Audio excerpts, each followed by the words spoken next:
After all this time,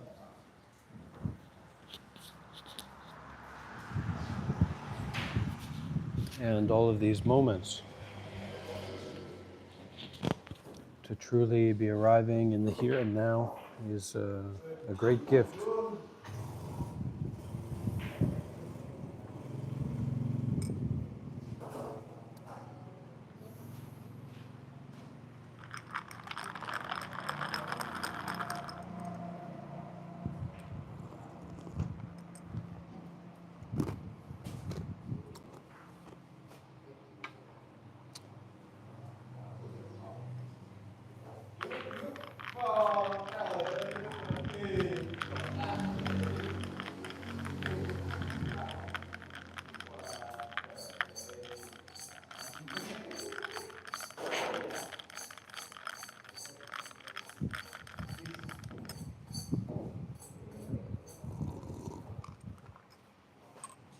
And even though we might think that we know what's going to happen,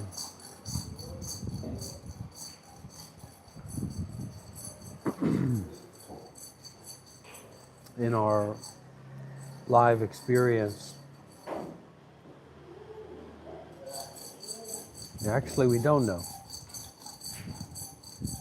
We don't know what's going to happen.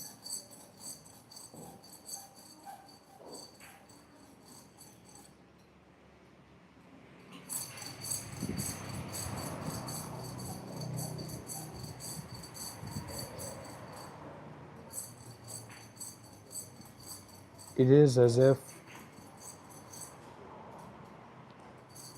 well, it's as if we cannot know what's going to happen.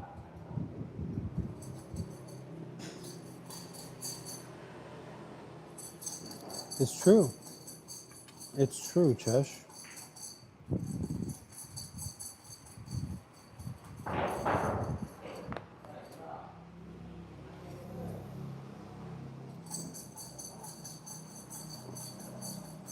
Is it this way or is it that way?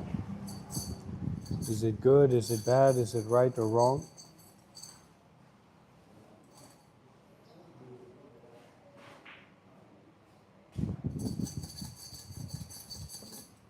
Is it Tuesday or is it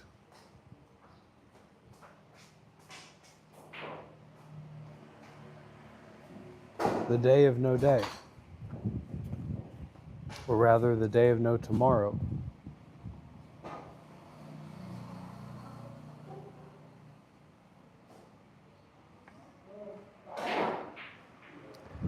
And,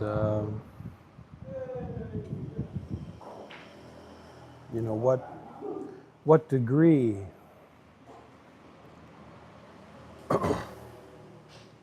what degree of willingness, what degree of openness do we have as ourselves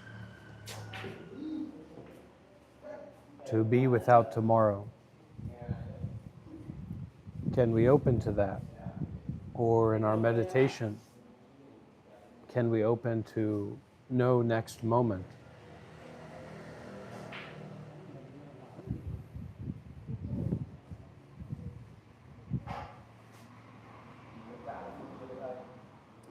Are we willing? Are we interested? Are we open to momentlessness? No moments.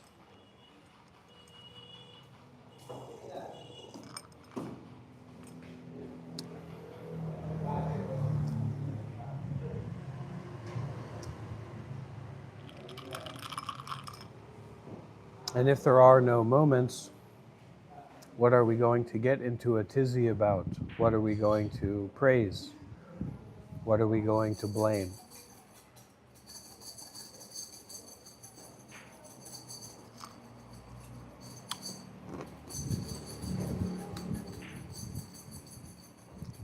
What are we going to try and get more of? What are we going to try and remove? Look at this. This looks good. Vaughn, welcome. Vaughn. To be free is to do with all ourselves, not undoing. The universe creates, and meditation or pausing shows that contrast.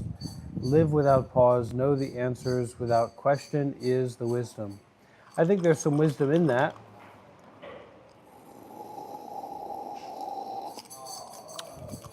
But not as much as you think.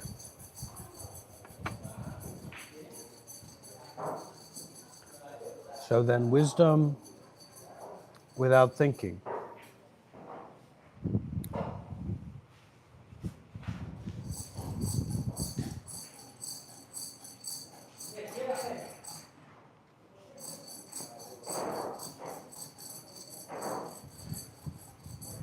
Spending time meditation is, it's just like wiping or using the bum gun or cleaning yourself after you use the toilet.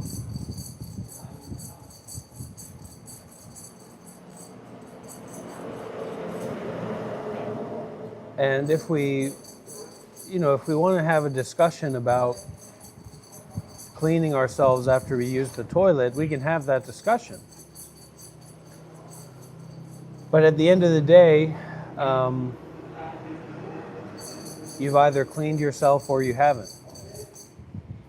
And so meditation seeming to be fruitless or meditation seeming to be wasted time is just as much true as meditation being the most important and integral thing that we can do in our lives to have a happy and healthy mind. So you have to work with the duality without creating an exclusion zone. And then that is the true fruitless meditation, which is the highest form of meditation, which is life as meditation.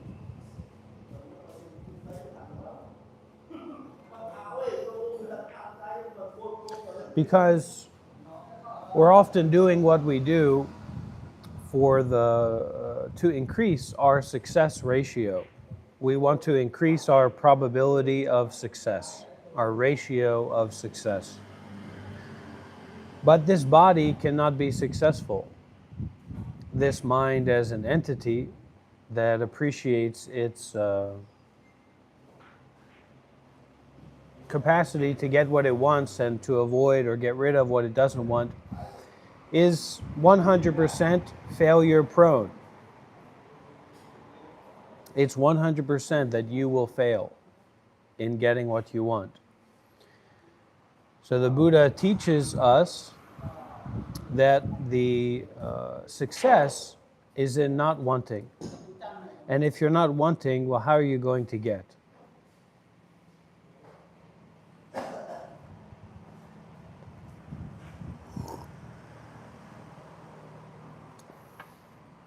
This body and mind is the world without the Avengers, and Thanos is ever approaching. So we have to become the Buddha on a planet without Avengers, where Thanos is on his way. Light speed coming to Earth.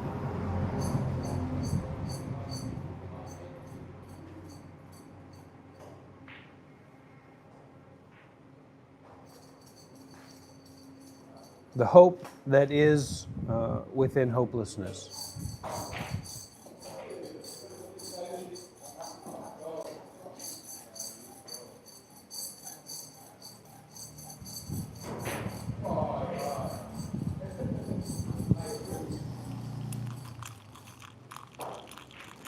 Desire is just another word, just another thought. Desirelessness is thoughtlessness.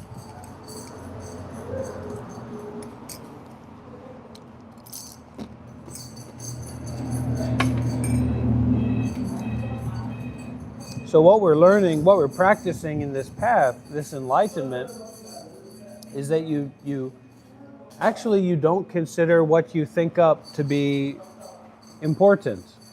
You don't consider what you think up to be essential or profound. Once we get into the trap of thinking that what we say or what we think is profound or has something to do with enlightenment, we've basically lost the whole game. We've gone back to zero.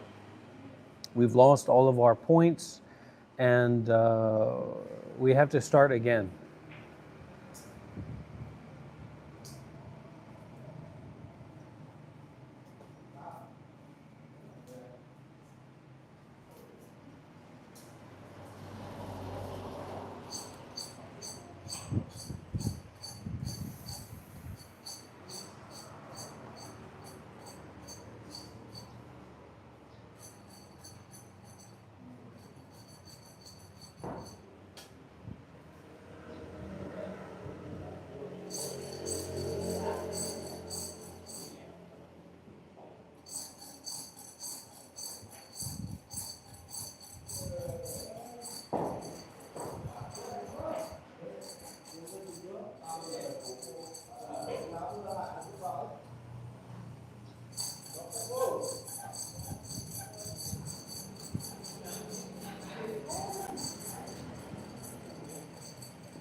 Desire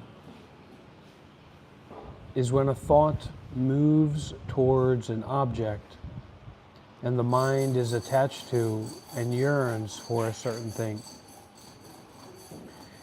Joy is a delighted frame of mind. When applying this understanding to your own stream of being, look into the mind that feels desire and see that it is mind that perceives the attractive object, person, or property. It is also the mind that feels joy and delight. Since both instances are one in being mind, and since this mind is not made out of any identity whatsoever, desire and delight naturally dissolve. Self is a perception that unequivocally clings. Other is a one-sided discrimination. When applying this to your own stream of being, look into self and see that it does not consist of a self to which you can cling. Look into other and see that it does not consist of a one-sided category or type to which you can cling. That which clings to self and other is itself the empty mind essence. Look into this very mind and see that this empty mind essence that is not composed of any identity whatsoever is the key point of self and other, naturally dissolving, free from duality. Does that resonate with anyone? Does anyone connect with that? Self is a perception that unequivocally clings. Other is a one-sided discrimination. When applying this to your own stream of being, look into self and see that it does not consist of a self to which you can cling. Look into other and see that it does not consist of a one-sided category or type to which you can cling. That which clings to self and other is itself the empty mind essence. Look into this very mind and see that this empty mind essence that is not composed of any identity whatsoever is the key point of self and other naturally dissolving, free from duality. Dear Chesh, this is a book that I have on my Kindle here that's called Quintessential Dzogchen. Quintessential Dzogchen. And that's like Tibetan Zen, basically. Dzogchen.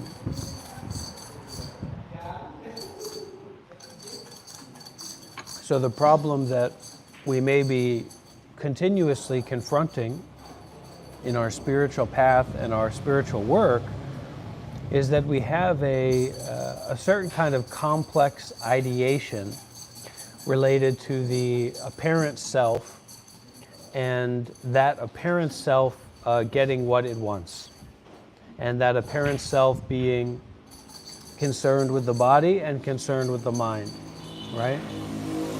And the spiritual path and practice is, in essence, to detach from, to abandon, to forgive the appearance, the consciousness is of mind and body. So we're actively practicing to forgive, this is me, this is mine. We're actively practicing to forgive, this is me, this is mine, the mind stream. So the stream of being that we are encountering is in fact empty and is composed of this empty mind essence, rather than this delineation or this secondary and tertiary appearances of name and form. So the name and form are just like nonsense. It's like there's no permanence in it. There's no solidity in it. There's no power in it. It's like if you valued a stone, but then you could put that, if that stone fell on the ground, it would shatter to a trillion pieces. Or if it just moved in a certain way, or if the environment moved in a certain way, it would just vanish. That wouldn't be valuable, because it would have within it, it would hold, its value would almost be its impossibility of continuing. So if we look clearly, we would see that that impossibility of continuing is where we're actually placing value, or where we should place value, rather than in the temporary appearance that's so changing, so flexible, you know. Oy.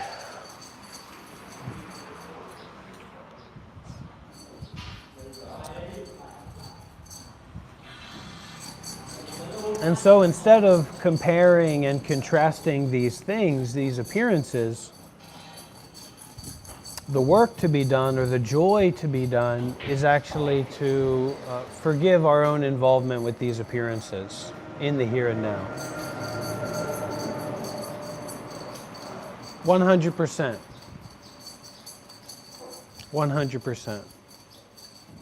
To forgive involvement with the appearance of body and everything that goes along with that, and to forgive the involvement with the appearance of mind and everything that goes along with that.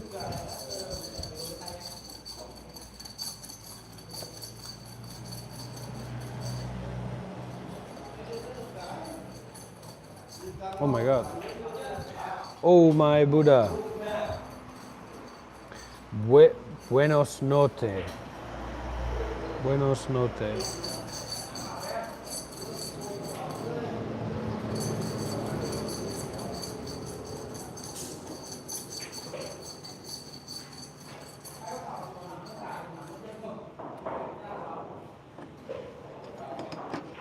Oh my goodness.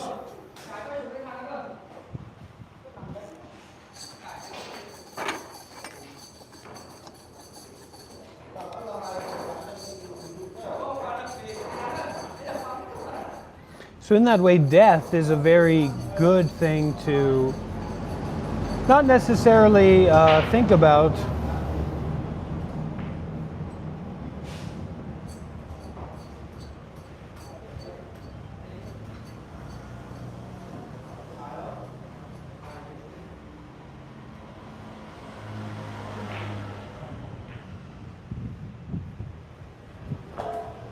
but to contemplate, to digest. You know, it's like when we come to the coffee shop to give our Dharma sharing, right? To give our Dharma teachings.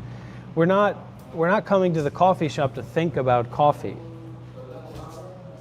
right? We're coming to digest it, to drink it. And so also when we contemplate, when we digest the reality of death, it is like when we digest the reality of the coffee that we like to drink.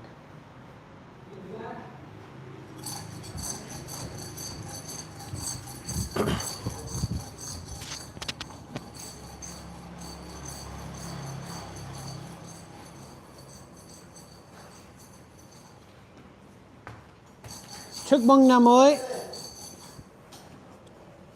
Chúc mừng năm mới. Chúc mừng năm mới, tăng cho cái gì đây? Chúc mừng năm mới. Ôi ôi. Teatao bekanze maha bekanze ranza zamungate soa. Teatao bekanze maha bekanze ranza zamungate soa.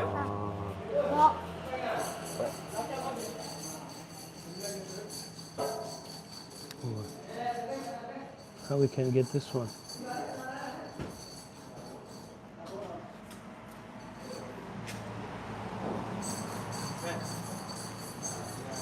Tôi muốn cái này không? Teatao bekanze maha bekanze ranza samungate soha. Teata umbekanze, bekanze, maha bekanze, ranza samungate soha. Teata umbekanze, bekanze, maha bekanze, ranza samungate soha.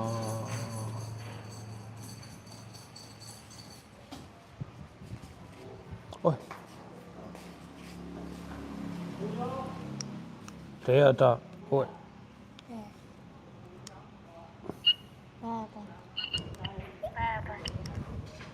Teata umbekanze.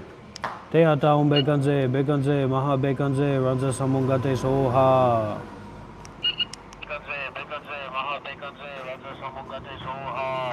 Oi. Yes. You want to try this?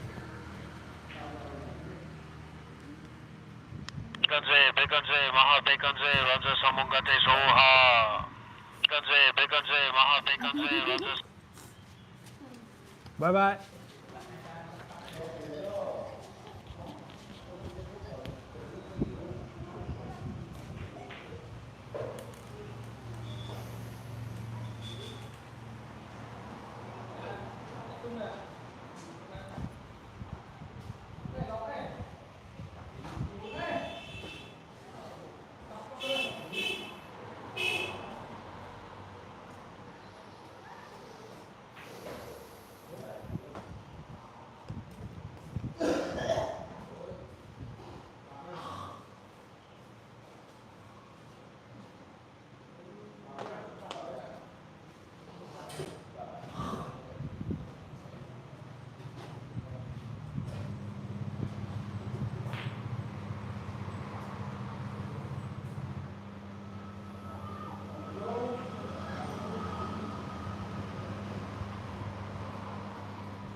Now, there is no black and white for prescriptions of appearances or conduct. So whenever we hear a teacher, even a very high lama or monk or guru, spiritual master, give a prescription of conduct or appearance, it's going to be very related to their cultural, social context of upbringing, what they're used to, what they know about. So we have to be very open, very flexible, very fluid in understanding the natural incongruency of appearances. So appearances are never congruent, meaning they never represent totally reality in the fact that they represent anything. So in the fact that they just represent reality, yes.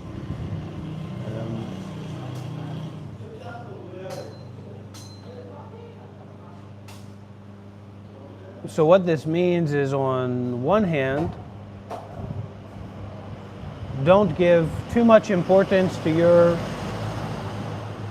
personal delegation of authority over others' activities unnecessarily, because it's easy to get it wrong.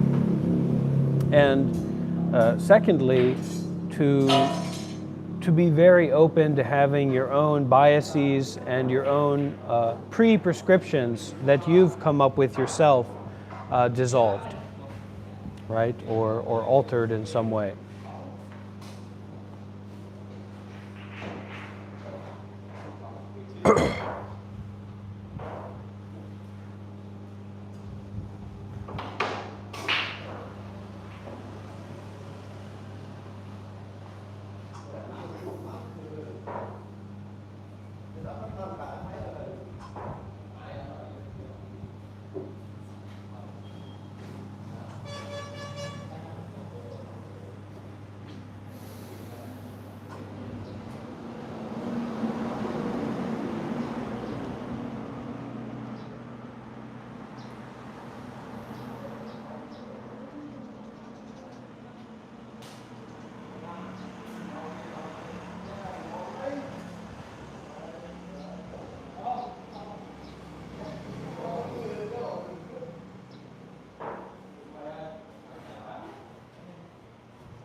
What is true power? What is true freedom? You know, this is a common problem that we run into, AFSG, DHFG, and you know, I say if you're worried about me, you can make a donation, you can make an offering, you can send me some gold or some sapphires or rubies or emeralds. You know, seriously, with some levity. But don't let your worry or your infatuation put you into a personalistic state of mind. It's a different kind. Of course, it's nice. I'll talk a little bit about this. Of course, it's nice to have people that, you know, hey, how are you? What's going on? You know, is everything okay? But this is the interpersonal kind of Dhamma, right? And that's fine, you can have that, but this is not really a place for interpersonal Dhamma. This is a place for you to develop your faith in no self. And your concern, if it is not placed in the way of just giving,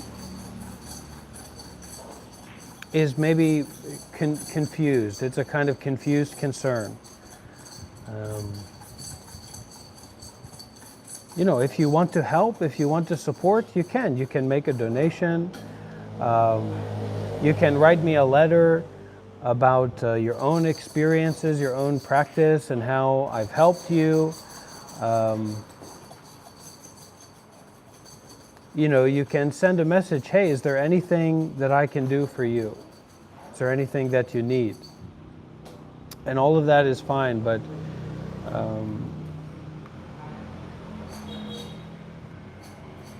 you know, when we're worrying about the teacher, we may want to go and find a new teacher. So, you know, of course, there's always a little bit of wiggle room, but certainly in this circumstance, you want to be aware of that. So, I have a PayPal, I have a Zelle, I have a Venmo, a lot of different ways that people can donate if they're inspired to. And that's the main way that I support myself. So it's very much appreciated, and it's a great practice to relate to these live sessions and these classes. If you get value from them, to donate, to make offering. You know, having gotten to this point, and the current expression of this live streaming in my life is completely because we've had many people who are members of the community who have donated in the past and supported me to be in the position that I'm in now. So don't be shy to make a donation, to reach out, to support. It's a great practice to do.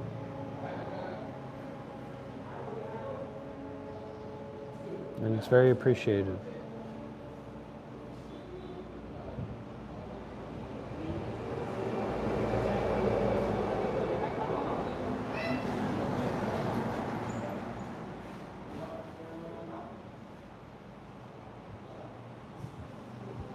Welcome, Karen.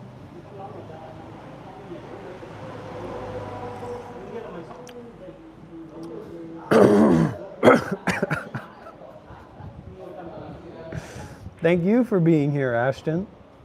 Yeah, and we donate, we support in different ways. But when we have, you know, when we have maybe people who are, you know, very wealthy, and they get a lot of value, or spend a lot of time receiving teachings, and then they don't make it a point to practice dana. It's really, you know, it's something that's not It doesn't make a lot of sense. So if we can donate, it's good. Doesn't have to be to me, but I certainly appreciate it if it is. Helps me.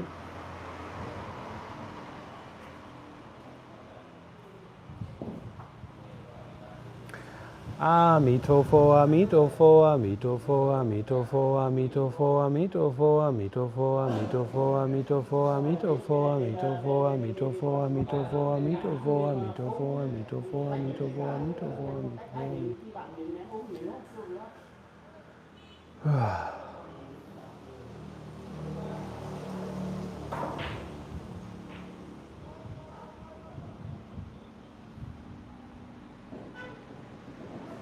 And when we don't have this relationship with dana, when we don't have this relationship with generosity, we really get into we're wrapped up in ourselves so much that we actually we're not practicing self-sacrifice, and we're not being able to see through the lens of this being a place to give rather than to get.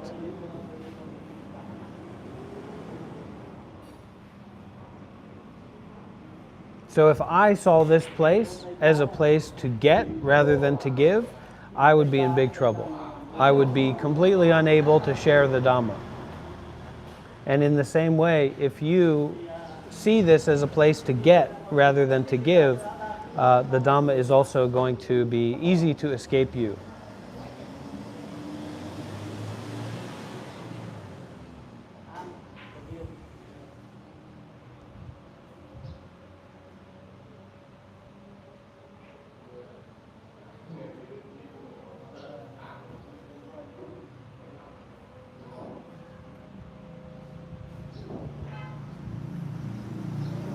And if you don't understand that, we can talk a lot more about it. You can share your understanding or your perspective about that, and we can work through it. Maybe there's something for me to learn about that as well, right? So we can discuss. But once again, when we don't have this spirit, this application of generosity, it's difficult to do anything because we're just so wrapped up in our own possessiveness about our personal experience, right? And this is beyond anyone's personal experience already, even without me sharing the Dhamma.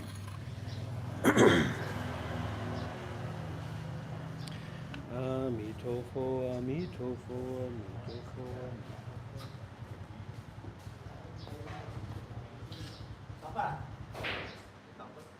Chúng nó tóc này. Làm được không? Rồi cho nó đánh cưới xong rồi. Để quá lên chút lọc càng ngại. Quá chút lọc càng ngại, cái tóc với lao nó gì đó rồi. Đúng ngay ơi.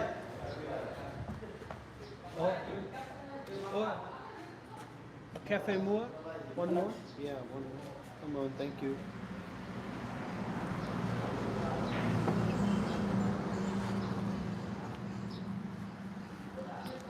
I have disrobed. I am no longer a Buddhist monk.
Ooh, that's a bad one. The dengue.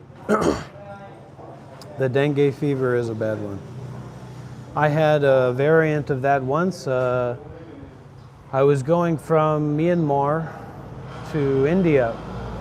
This is years and years back, maybe 2019 or 2020, before COVID. And it was an incredible experience where my whole body just started to shut down. I think it's a little bit different from the dengue, but I could barely, my muscles and my body, it was difficult to walk. It was very strange. And you know, I was in rural India, so they just gave me some Tylenol and said, you know, just wait it out. Chikungunya virus, I believe.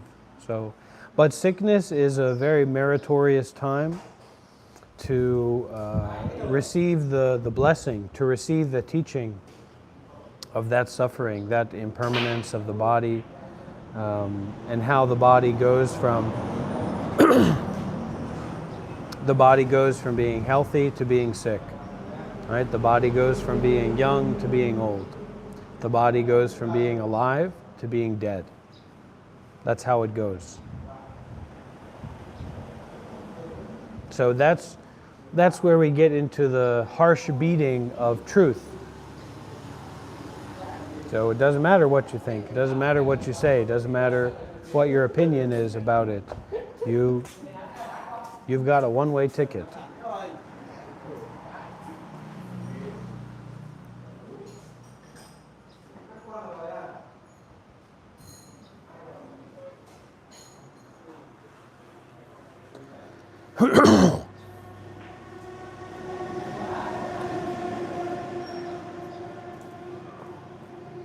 So a good action is what is wholesome and the well-being and towards the well-being of both self and others.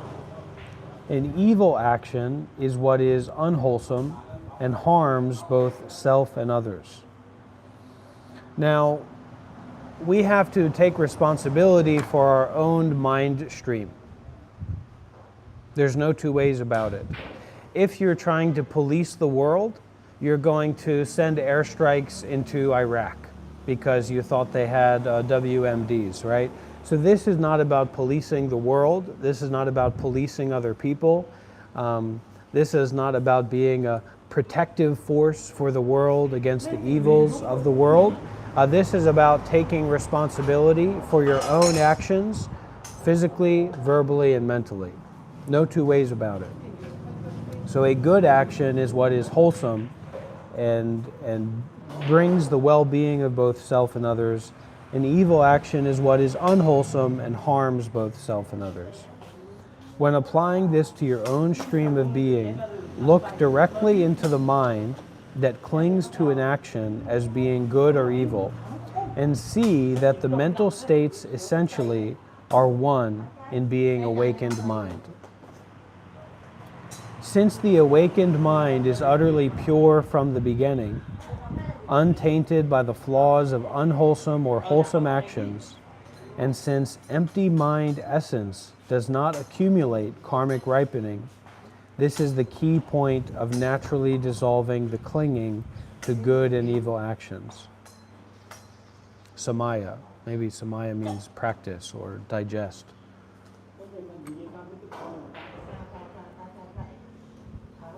Are we clear on that point about good and evil actions? So a good action is what is wholesome and brings the well-being of both self and others. An evil action is what is unwholesome and harms both self and others. And so we're using our own capacity to see that, to determine that, to see how we apparently harm ourselves, to see how we apparently harm others.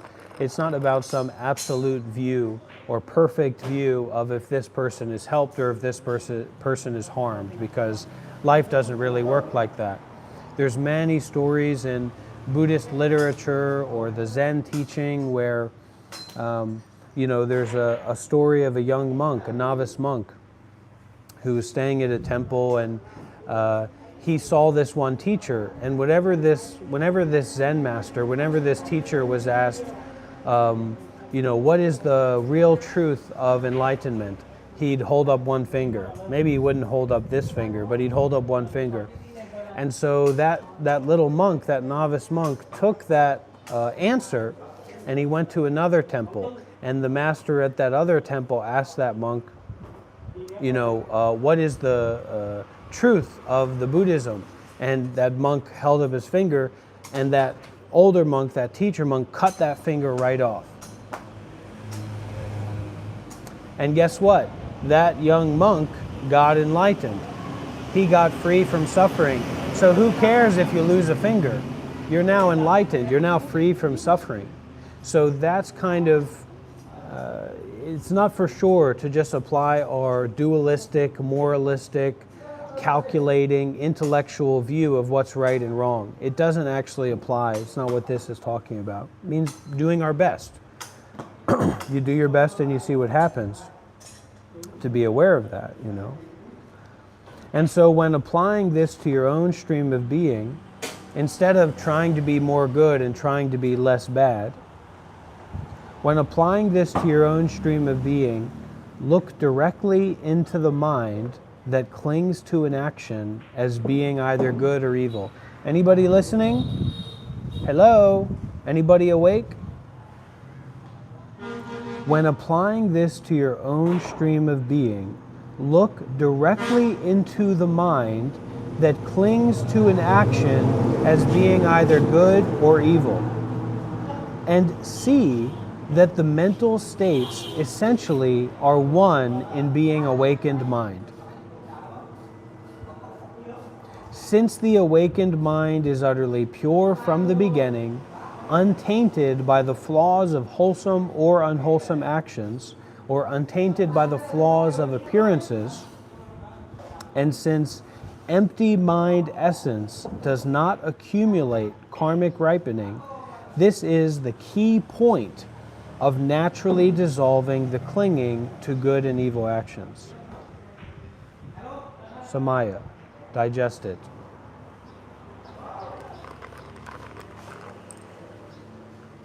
Mikey, you have a question about that? Anyone have a question about that, or is that pretty clear?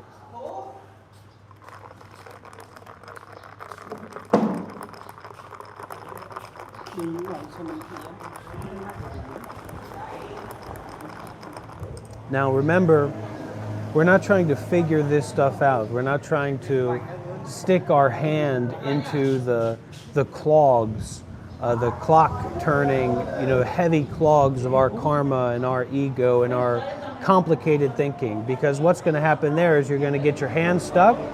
I've experienced it. Your hand's going to get stuck and you're going to get pulled in to this ripping and tearing and suffering, right? It's the ego that wants to get this, to solve this, to understand this, to be the enlightened one, right? So this is to understand the principle of the empty mind essence, and that the practice of that is naturally dissolving. Non-action.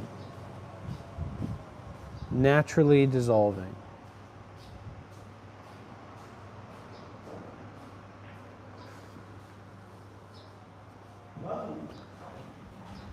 You don't want to be an explorer of the mind hat, trust me. You'd much rather walk around wearing a funny hat than being an explorer of the mind hat. You don't want to do that.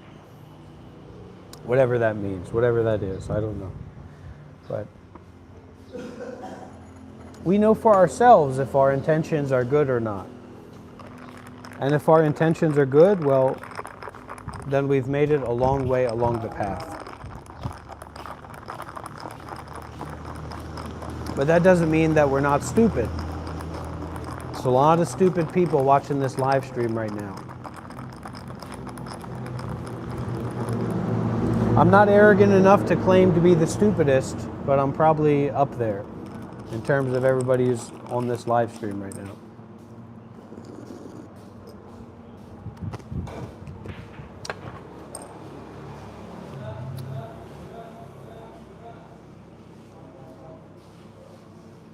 The mind is endless. I think you could say that, yeah.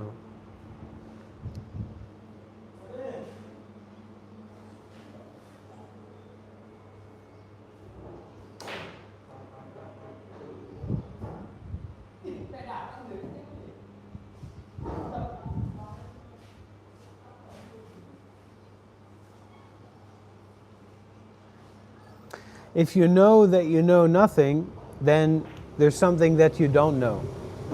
So practice, rather, not knowing, and get rid of the I know. The I know is the danger zone. The not knowing is the freedom zone. So they're not separate, they go together, but not knowing is not really based in any kind of declaring. When we declare, I am practicing not knowing, we've messed with not knowing. So just don't know is like an experiential realization, whereas I am practicing not knowing is unnecessary. Just don't know. Why? There's not really a why, you know. Why did you stub your toe? Well, I was thinking, I was lost in my mind. Okay, well, what about yesterday? What about your great-great-great-great-great-great-great-grandfather that, burned his toe in the fire of another village that they were in conflict with? And that's why you stubbed your toe, actually, in part as well. Actually, that is just as much a reason as why you stubbed your toe now as that you were lost in thought. And that is beyond the I. The I cannot reach, cannot grasp, cannot digest the profundity of the vastness of trees, let alone, some kind of fake movie that we imagine ourselves to be in.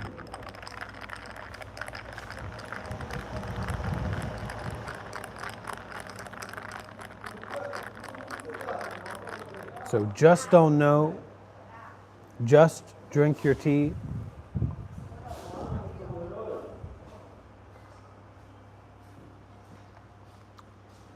They don't have cappuccinos in this area.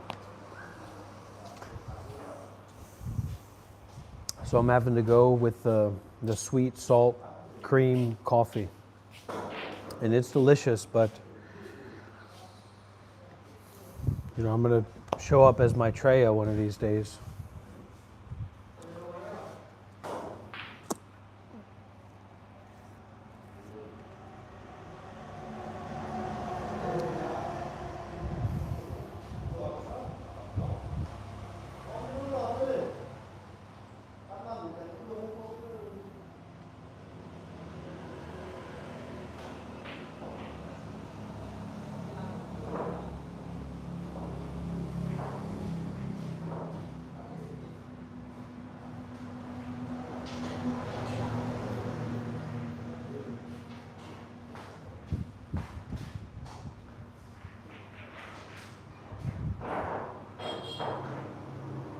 It's not enough.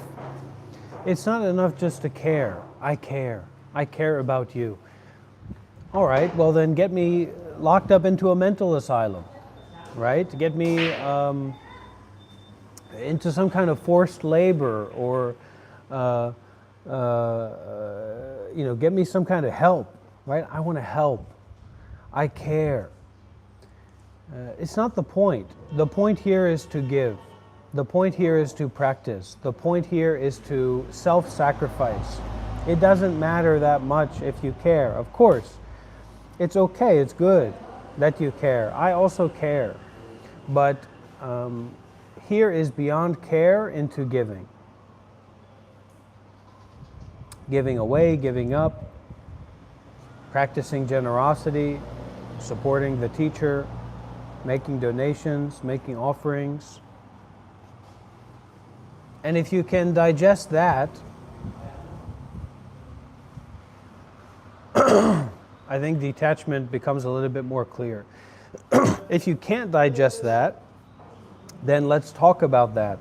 But if you can't digest that and aren't willing to talk about that, you're in the wrong place. And if you're still staying here in the cracks, and you're not willing to talk about that, well, you know, don't waste your time. I'm going to have to be louder. I'm going to have to be more obnoxious about that to get you out of here.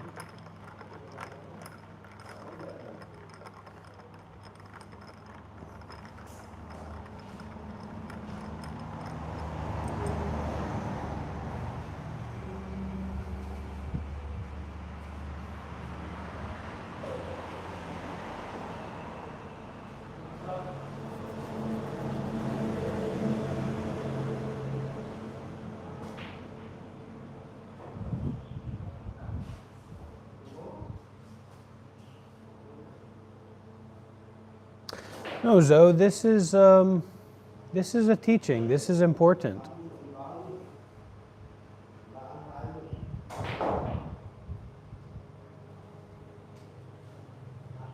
This is not about what I want.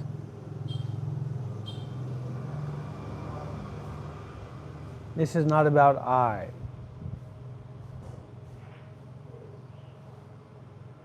Not that I don't have wants. I wish I didn't have wants. I wish I was final stage, arahat. I go off somewhere and be, enjoy my life. But that's not the point, actually. The point is to go beyond your position of I. It's about you. It's about your practice. It's about you developing right view.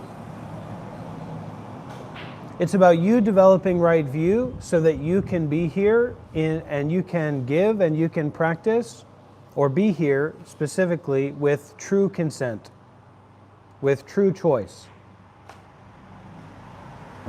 Because until you can detach, until you can develop right view, you're basically a backwards, you're basically a dog. Luckily, I'm not a speciesist, so that's not that big a deal, but it is what it is.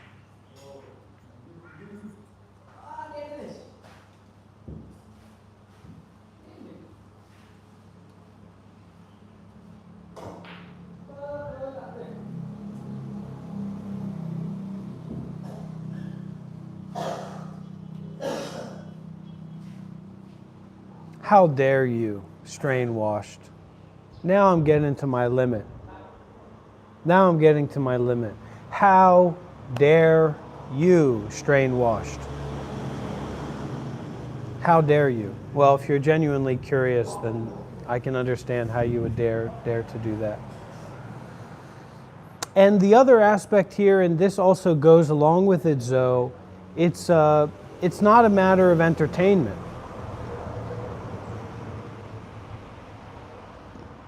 It's not a matter of me showing up here to put on a good performance so that people stay hooked, so that people stay involved, so that people think that there's something here. There is nothing here. There is nothing here but an opportunity for you to detach, to practice mindfulness and detachment. And that is just,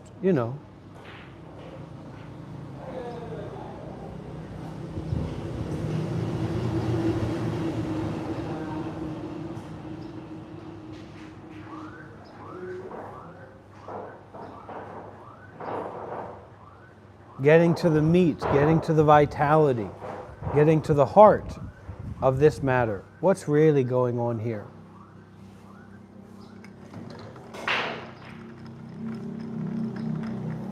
You get what you pay for. You get back what you give. If you give a little, you get back a little. If you give a lot, you get back a lot. That's the way of the world.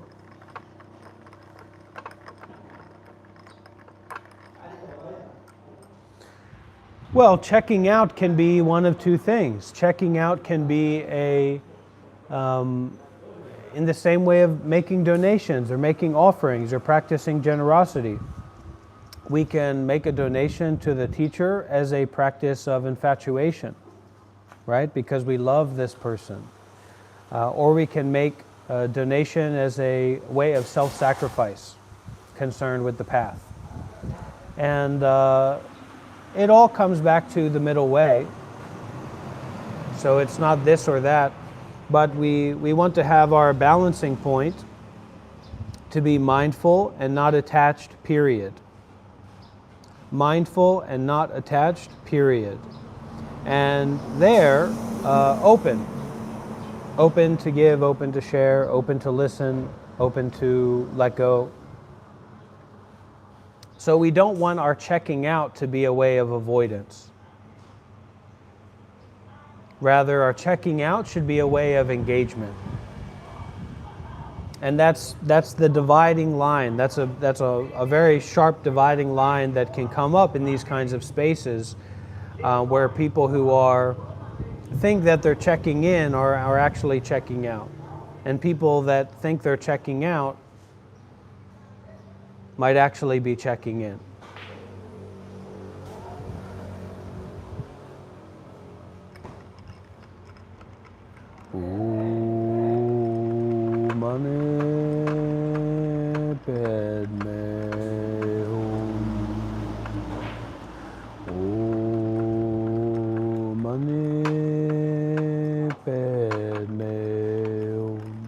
Well, there's no need to do it literally because you're here, Zoe.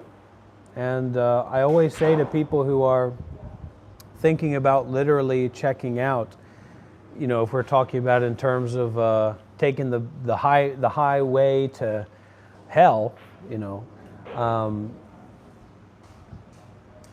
is look, there's a lot. Hey, you don't have to do anything to the body to go to hell. If you want to go to hell, I'll help you get there. I'll go to hell with you. I'll take you there if you've got the resources to get out there and that's where you want to go.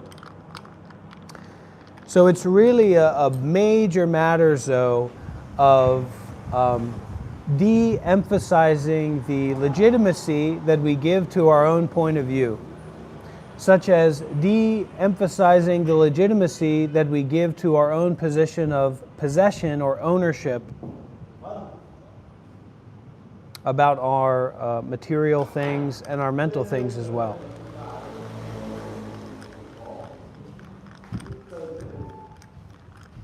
So you can't grasp it, you can't understand it, you can't take my mind, right? You can't take my mind and make it yours. But what you can do is practice mindfulness and detachment, concerned with your teacher. What you can do is develop faith. And you can especially develop faith by practicing generosity. Because you have to kind of, like, why are you here? What are you doing here? Not just now, but why have you been here? Why do you keep coming back here? So if this is something that brings you value, if this is something that attunes you, I'm not here to attune you to understanding something. So you have to get that out of your mind, right? This intellectual grasping and seeking. This is a place of practice. So does this practice benefit you or not? Does it appear to benefit you or not? And if it appears to benefit you, that is what it is. Don't blame me. But, one way or another, you've got to pay up. One way or another, you have to let go of what you're holding on to. So you can do that actively, which is the joy of generosity, or you can do that passively, which is Mikey's expression of intellectual grasping. Okay? Oh Guru, oh Guru, oh Guru. I supplicate myself unto you. Period. O Guru, I have prepared many fruits, gold, linens, and beautiful objects. Please accept this offering and please consider to give me a teaching. Om Guru, Om Guru, Om Guru.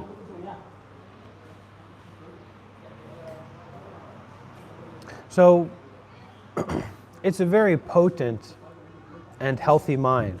We can't necessarily go all the way there. I don't even know if I can go all the way there in the way that that's kind of alluding to, right? But we do have to have some balance in that. Yeah, just listen, just be. There's no investment from your part.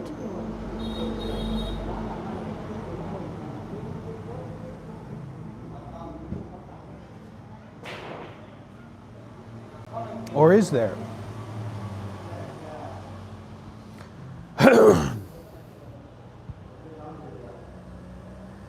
Om Guru, Om Guru, Om Guru, Om Guru, Om Guru, Om Guru.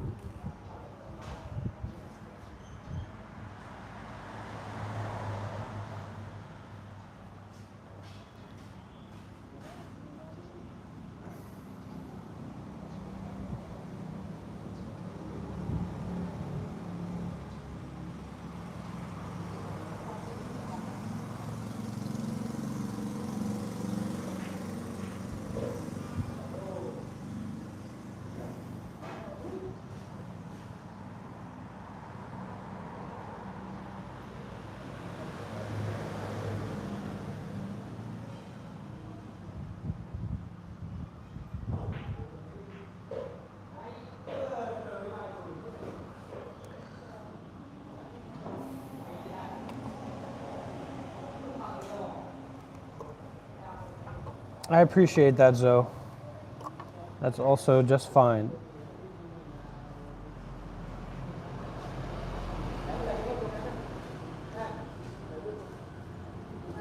Offering freely, receiving freely. That is the name of the game. But listening deeply without intellectual meandering is the invitation here, especially.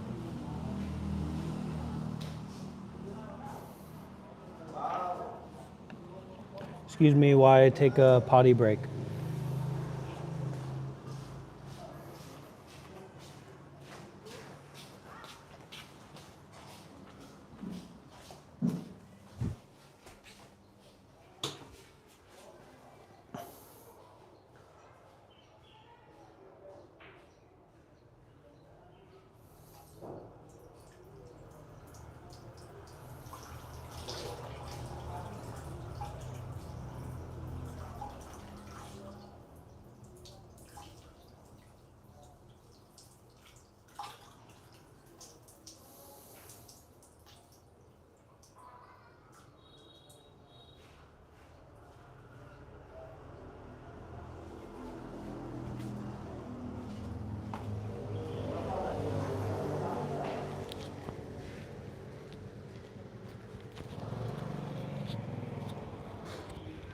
Bound to happen one of these days.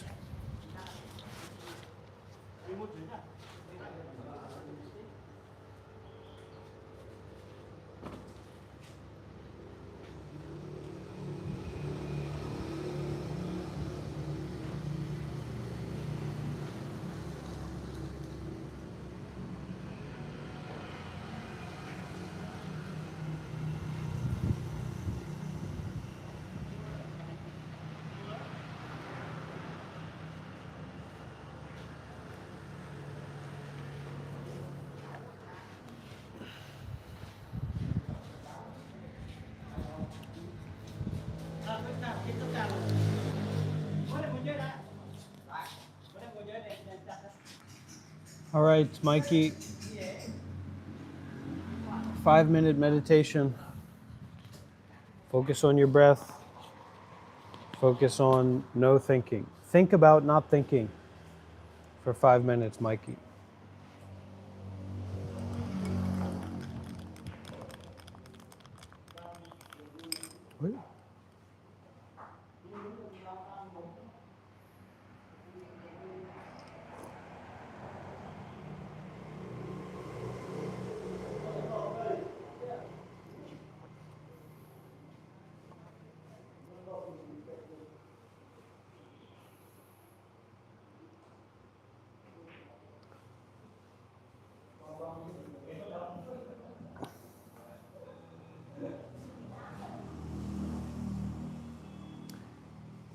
Okay, friends watching on Facebook, please transfer over to the YouTube live stream, all right? See y'all later.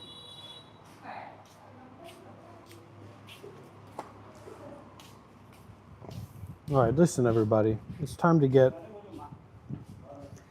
serious about all this.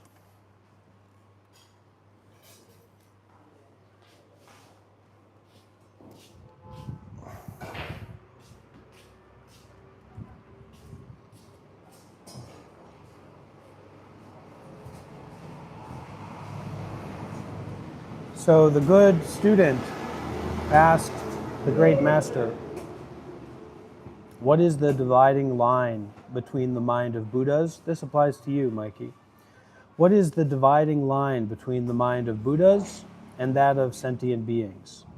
What is the dividing line between the perception of gods and demons? What is the dividing line between valuable and worthless?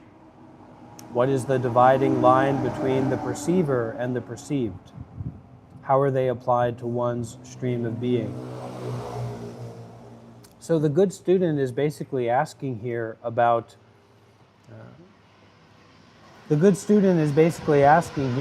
the right understanding, how to understand the dualistic appearance of getting it and not getting it, of good and bad, of right and wrong, of what is valuable and what has no value.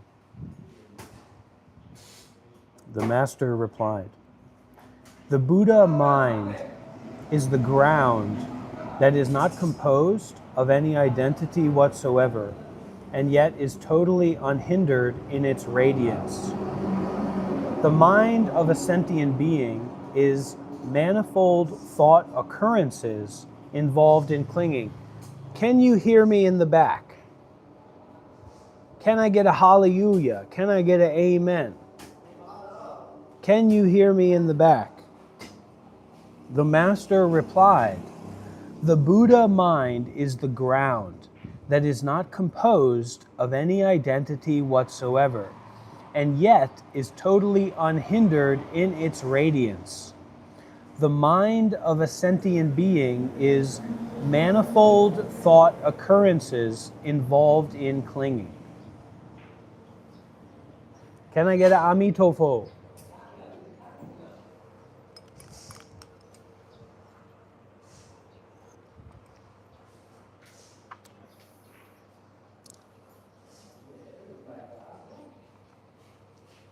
When applying this to your own stream of being, we'll talk about that, John. Give me a second here.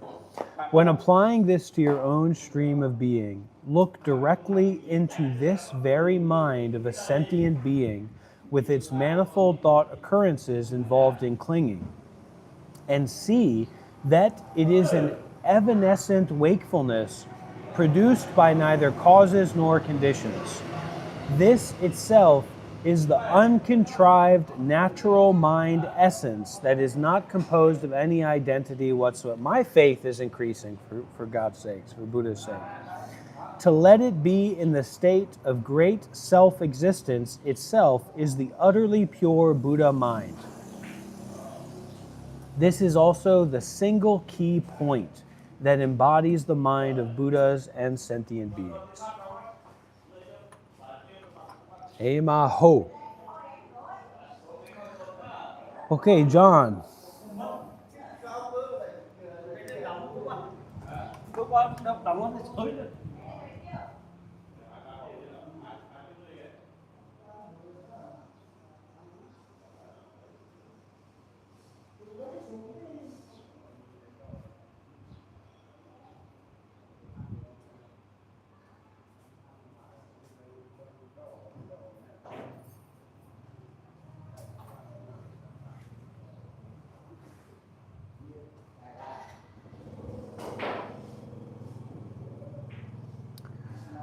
All endeavors, and look at, I'm a big failure. All endeavors are subject to impermanence. Everything that you would like to do, that you would like to be successful in, that has the body involved with it, or the mind involved in it, the mind of a sentient being, the mind of concurrent thought occurrences, manifold, conglomerated thought occurrences, is subject to impermanence, or if you're grasping onto it, subject to failure. So our failure is our life. So when you are fixated on this duality of success and failure, that's failure. When you can see failure as a reminder, as an invitation, as a recollection of impermanence, that is success. So allow yourself to be successful through the abandonment of clinging onto the appearance of a self, of someone who can have success, of someone who can fail. The I is not. That's the point. The recognition of the notness of I. That is the point that we're working with here. We don't have to be shy about working with that point.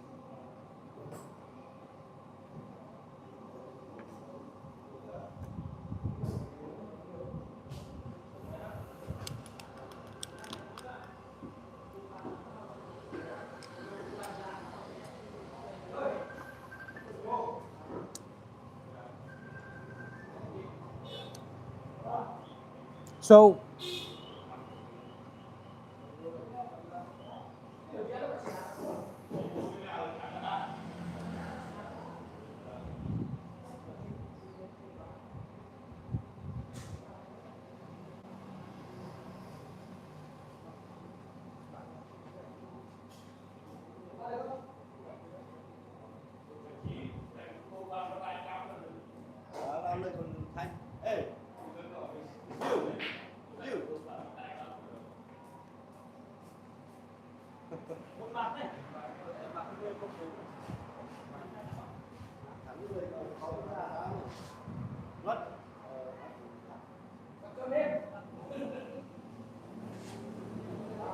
Azida fuck, Azida fuck, Mo fuck.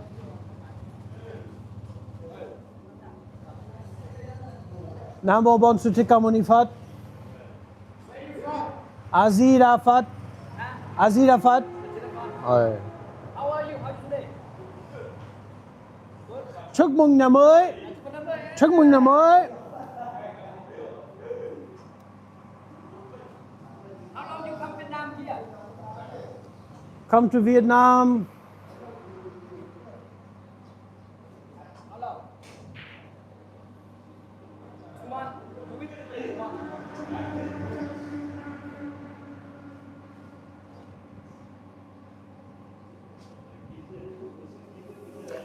A god is one who has abandoned ill will. A demon is one who retains ill will. When applying this to your own stream of being, the dualistic perception of gods and demons is itself your thinking mind. Look directly into this very thinking and see that it does not have any identity whatsoever, but has an empty nature. Now this, looking into this very thinking and seeing that it doesn't have any identity whatsoever, it means that we are perceiving a lack of object permanence or object satisfaction or object separation in all phenomena. So where does that thought arise from? Where does that thought return to?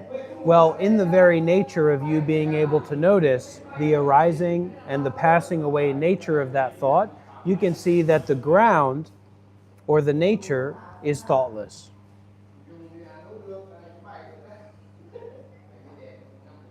That the clear blue sky, in the appearance of clouds that clearly arise and clearly pass away, you can perceive the cloudlessness of the nature of the sky. So the nature of the mind is also thoughtless. The nature of the mind is also phenomenalessness. Noumenal, the noumenal experience for all of you Kantian scholars out there.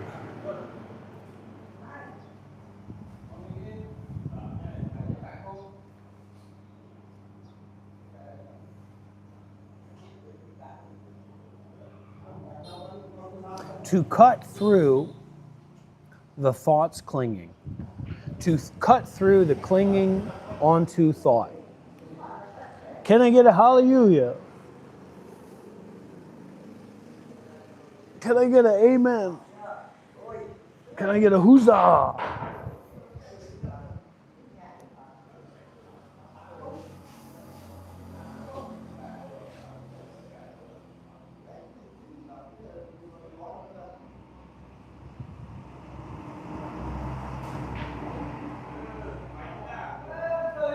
I'm sure you are, Mikey.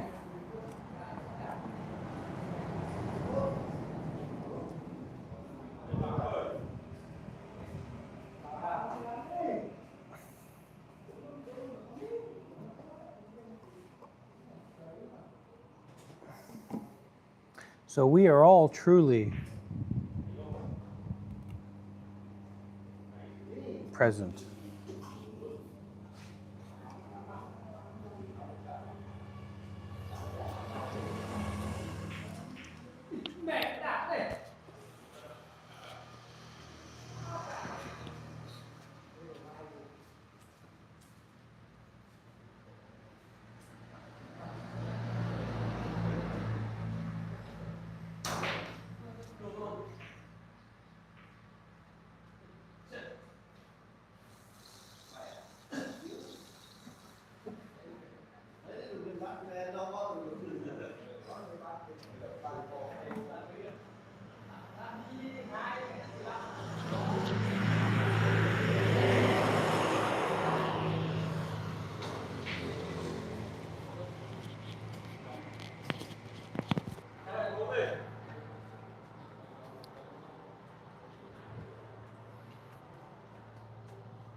Okay.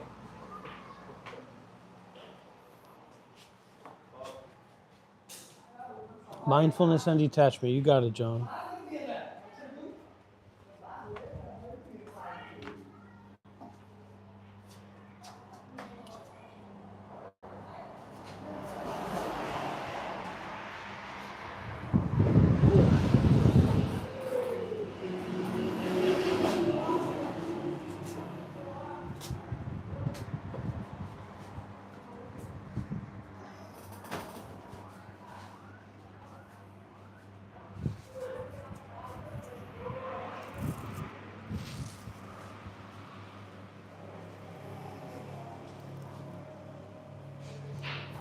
It's time to go the full way, everybody. No more halfway measures.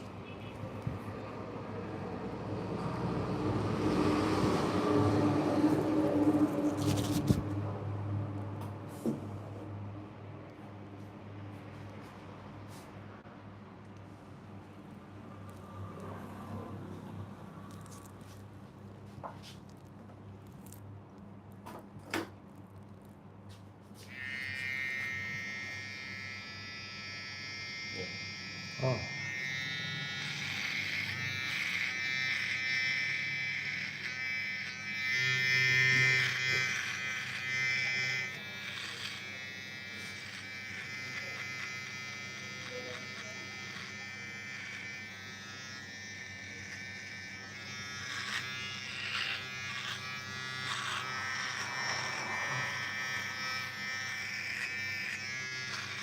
When I was a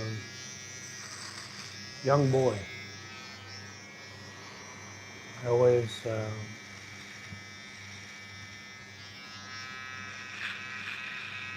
always disturbed by getting a haircut.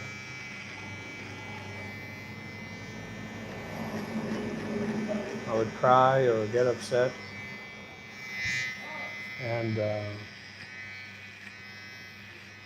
I never really liked picking out clothes or going shopping or anything like that. It was always, well, what's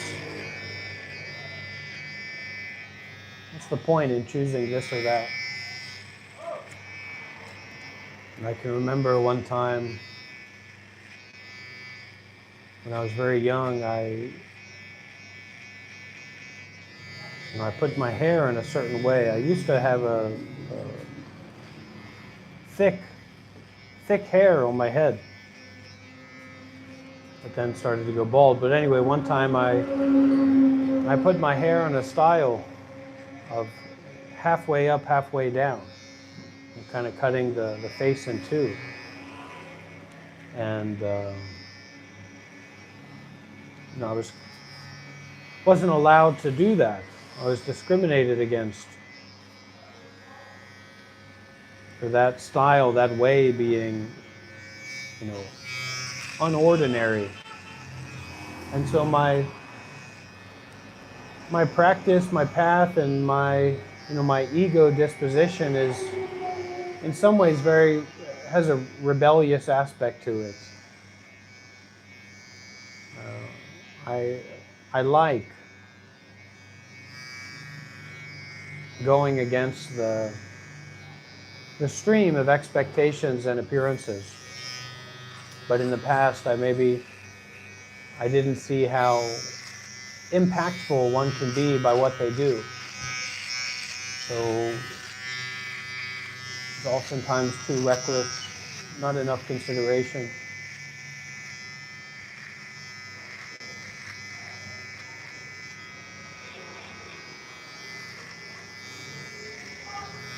But the idea in the Buddhist path of development, we also want to see that there's not really anything to be developed, but the idea in that path is that all of your kind of karmic affinities, things that you're naturally used to or pulled towards, as you develop, they don't necessarily go away, but you develop a wholesomeness. So whereas before that, what you were pulled to, what you were interested in, what you had a connection to, may have been imbued with a negativity, a greed, an anger, a desire. Those pulls, those interests may still be there, but now they're kind of purified. So that mind of clinging and grasping and desire and fear becomes a mind of oceans and water and fire and a natural mind. A mind without ill will, a mind without any kind of animosity or any kind of selfishness. So the development is not like becoming a blank slate, but rather becoming a slate of water, of fire, of earth, of heart, of hearth, and homeness.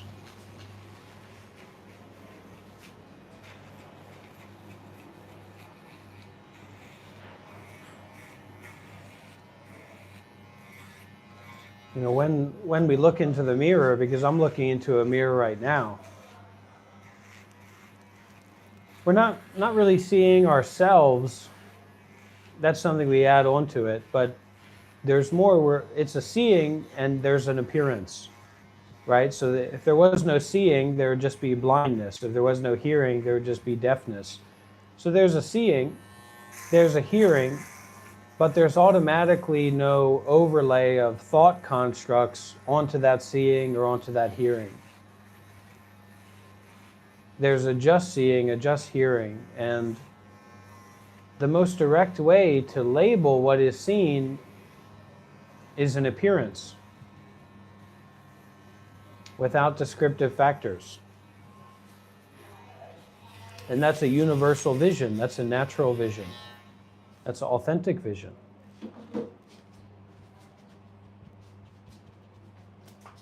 And the work actually is to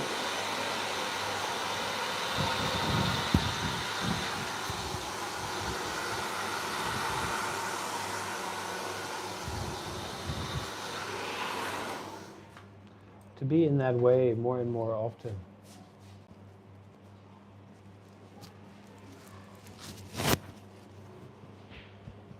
To see without thinking about things, to hear without thinking about things. Oh. Come on.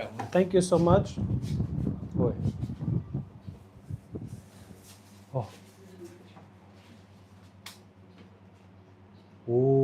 Okay, very nice. And this is a life and death situation, you know, just a shave like this. It's life and death. Thank you very much. The emptiness of name is not true emptiness. Emptiness is empty of emptiness, but it includes everything. So emptiness includes things, but it's empty of things.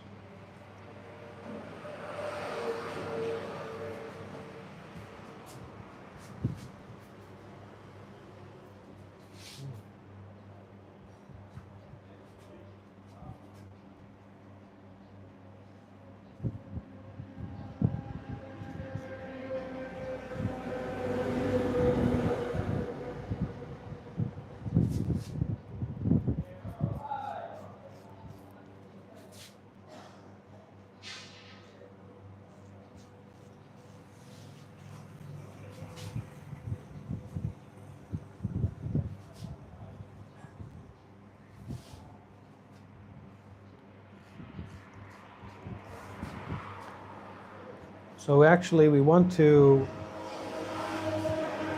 trade places. We want the place of the understander to trade places with the giver. The understander is basically a worthless expression. I understand this. No, you understand nothing. Your understanding is the understanding of a fool or a self-identity. So don't be the understander, be the giver. And if you don't know how to give, find a way to figure out how to give. What? Here?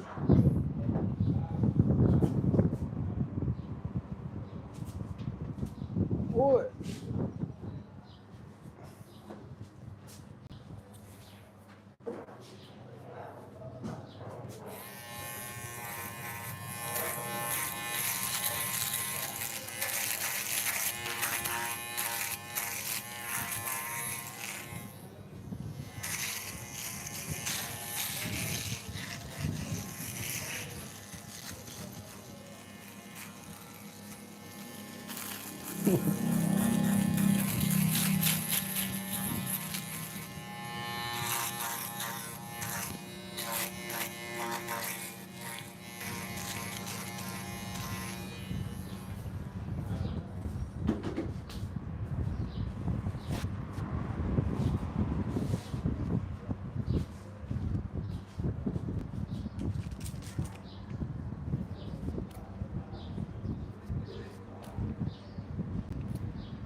If you understand something, then you're just wrong and confused.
Relax the body, relax the mind.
How about?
Okay. Okay. Okay. Okay. Thank you. Thank you.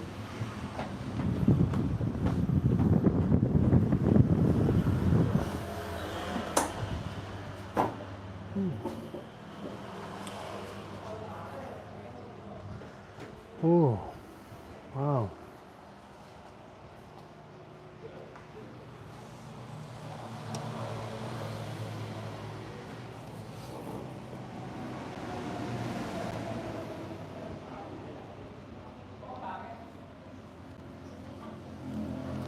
No coming, no going, no after, no before. I hold you close to me. I release you to be so free because you are in me and I am in you.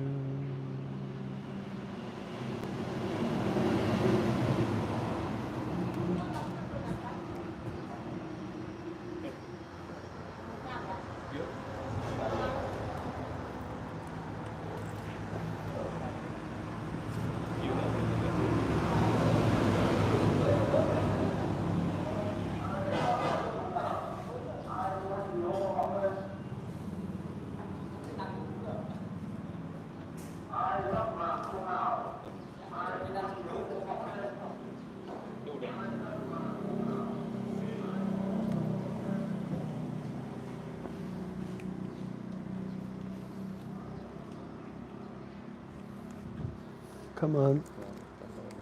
Okay. Thank you. Yeah.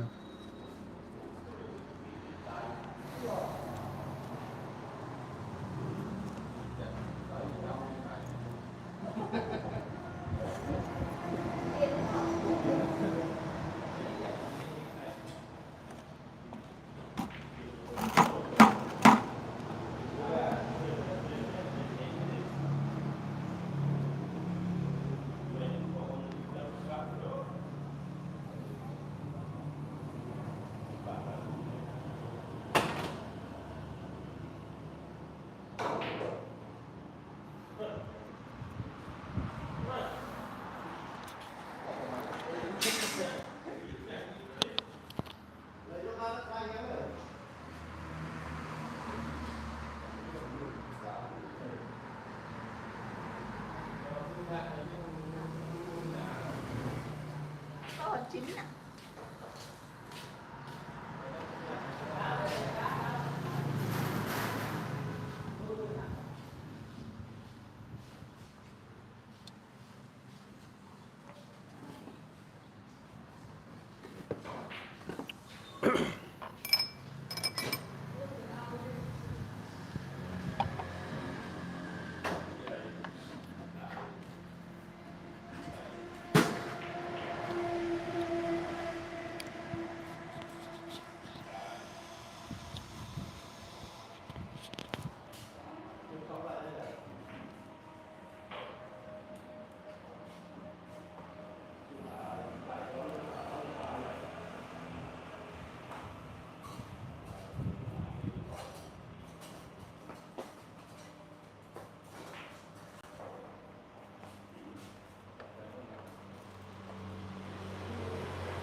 In fact, benefit and harm, pleasure and pain, being empty, are also of the same taste. Being empty means empty of satisfaction, empty of permanence, empty of existing of themselves. Thus, to cut through the thoughts clinging is known as the natural dissolving of gods and demons. Valuable means to be bound by miserliness while clinging. Worthless means to be uninvolved in attachment and clinging. When applying this to your own stream of being, look directly into your miserly clinging and understand that the perception of an object of greed as being pleasant and agreeable is also just your mind's thinking. When you understand that the perception of something being filthy muck is also your mind, you can resolve that both the perceiver and the perceived are both your mind. This fact, that gold and dirt are equal, is the key point of realizing the valuable and the worthless as being indivisible. The perceived means to regard external material objects to be permanent. The perceiver means to regard the inner mind as existent. In applying this to your own stream of being, by looking into the external perceived objects, you realize that appearances are empty in themselves. By looking into the inner perceiving mind, you see that mind is intangible. So by looking into the inner perceiving mind, by turning your awareness around to look into the internal mind and seeing that this mind, this self, this being, this character is intangible.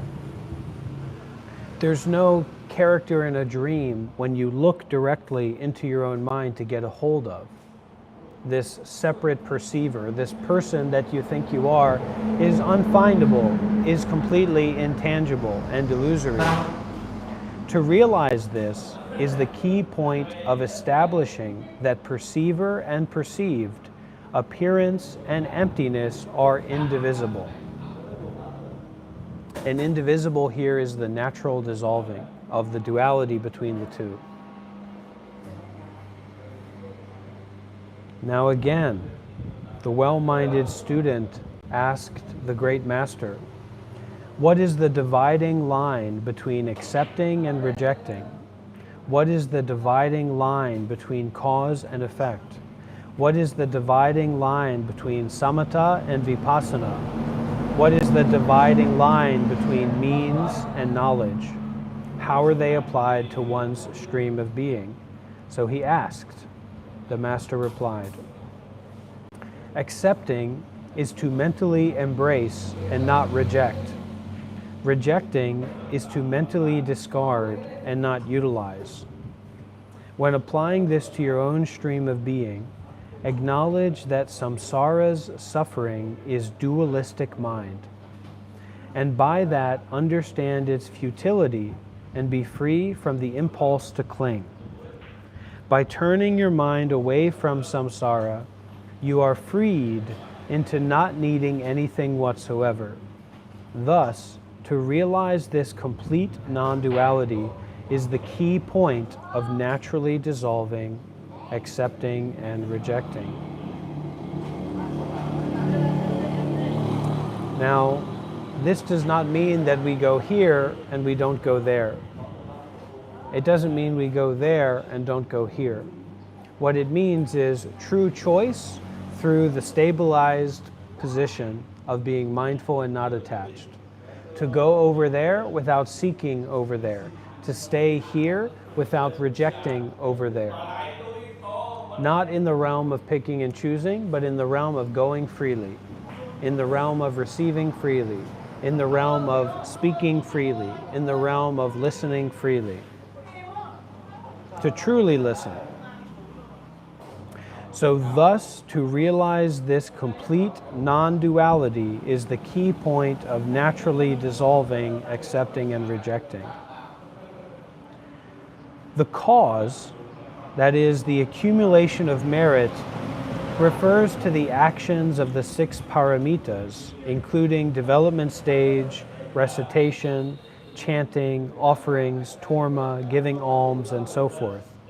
The effect, or the accumulation of wisdom, refers to the training in concentration and insight, and in the nature of dharmadhatu as being indivisible, appearance, and emptiness.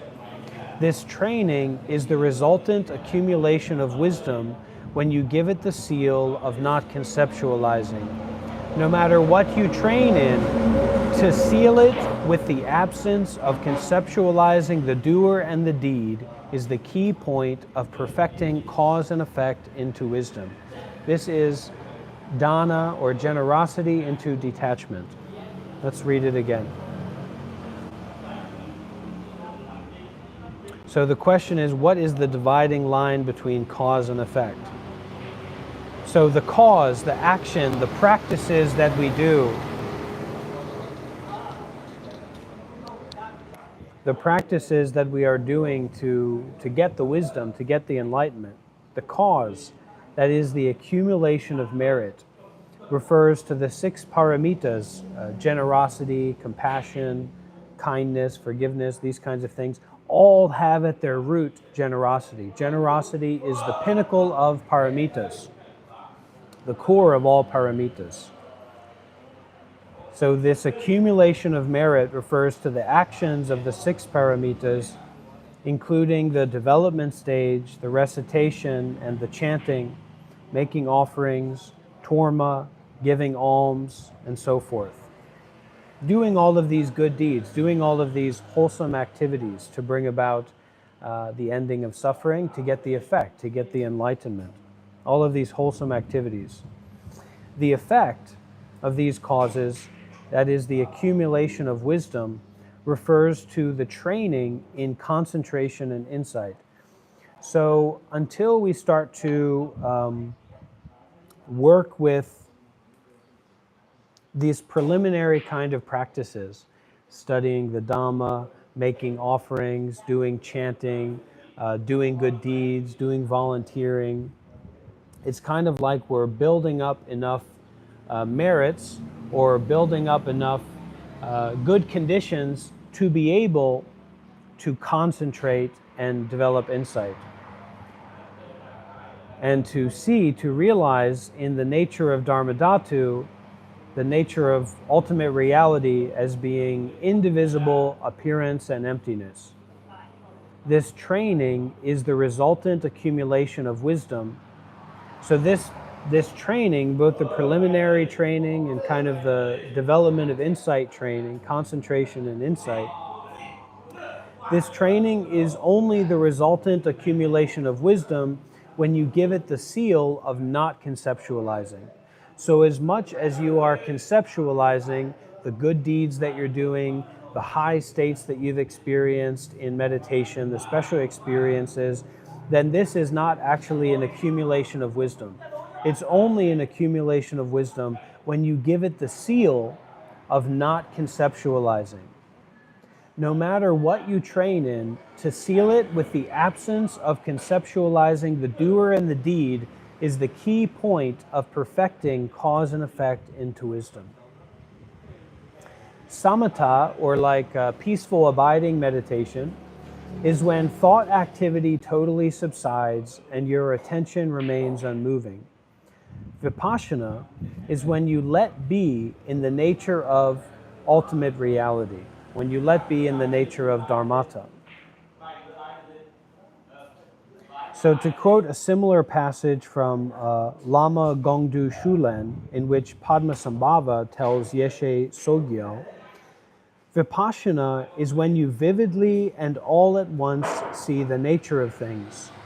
When applying this experientially to your own mind, after you have settled into the equal nature of dharmata, to experience vividly the nature of things in whatever you see and whatever you think. That is the vital point of the non-duality of shamatha and vipassana.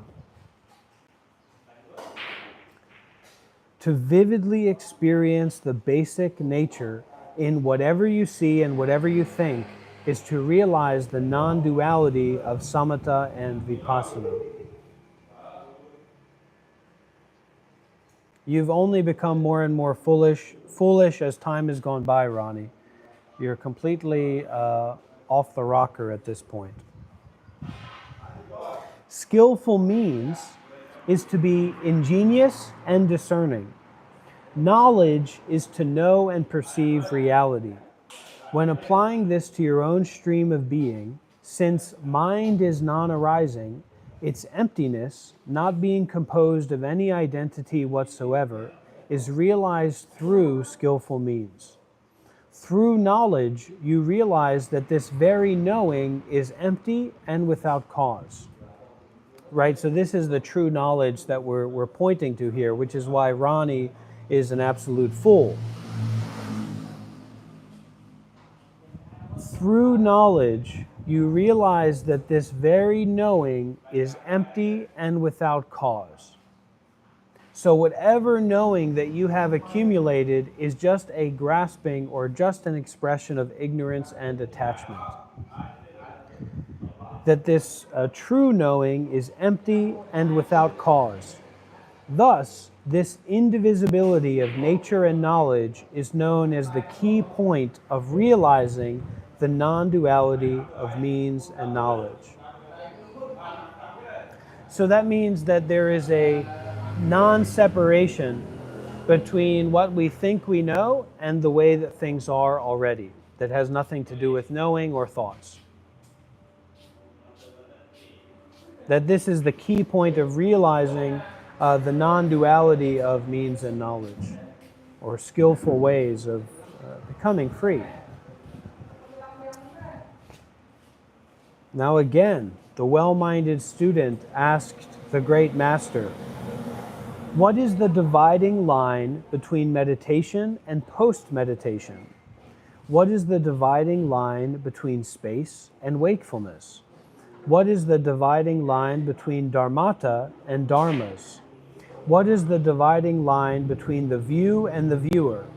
How are they applied to one's stream of being? So he asked, and the master replied, meditation is leaving your body, speech, and mind in composure to calm your restless attention and to stabilize this calm. Once again, meditation is leaving your body, speech, and mind in composure to calm your restless attention and to stabilize this calm. So that means that the meditation is, instead of going from TikTok to YouTube to Instagram to Facebook to jumping around, right?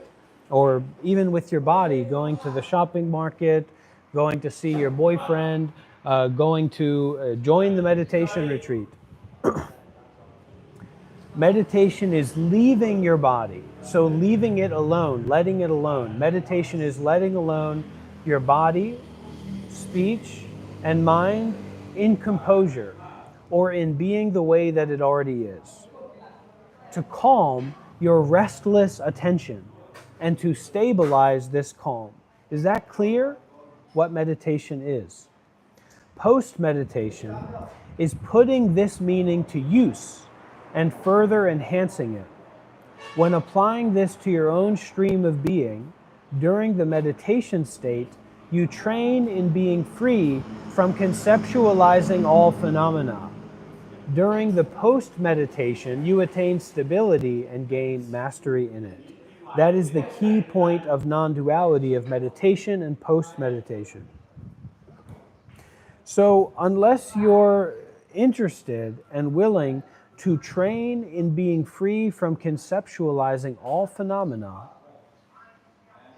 get out of here now and don't come back. Because you're in the wrong place, not because you can't be here. You're welcome to be here. Now, what is the difference between space and wakefulness?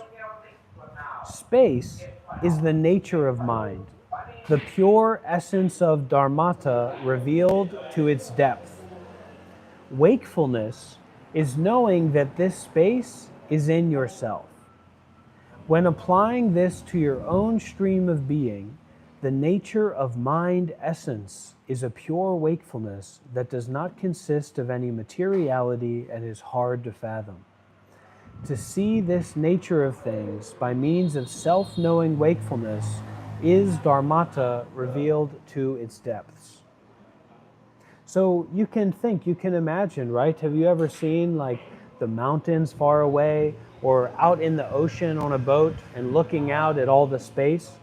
And you can imagine actually that space being within yourself. So instead of this mind of constant thinking and struggling and figuring out and jumping from this thing to another and chit-chat and making judgments about things, all that space being within your own mind, that is wakefulness. Okay? Now, when applying this to your own stream of being, realize that the nature of your mind essence is a pure wakefulness that does not consist of any materiality and is very, very hard to fathom. To see this nature of things by means of self-knowing wakefulness, wakefulness knowing itself already, through itself. You're here at just the right time, Mordecai. This is dharmata revealed to its depths. Now, what's the difference between dharmas, or phenomena, or things, and dharmata, or the emptiness, the true nature? Dharmas are wholesome phenomena, unwholesome phenomena, and neutral phenomena. Now, this is a drastically different view from what we're used to, friends, when we're on Reddit, when we're on TikTok, when we're watching Fox News, when we're watching CNN. We're getting put into this storybook of other people's greed, anger, and delusion, of other people's attachments and their wrong views based on clinging and based on superficial knowledge. So now we're bringing our awareness and bringing our intellectual mind to a realm of truth seeing, a realm of true vision, a realm of true philosophy, a realm of true viewing. Okay, so listen, dharmas, what are dharmas? What does this term dharmas mean? Dharmas are wholesome phenomena, unwholesome phenomena, and neutral phenomena. Everything that can be described and indicated in this way, meaning good things, bad things, and things that are neither good nor bad, whether it's name or form. Don't think, just listen. Do not try to conceptualize what's being said to you right now. Okay?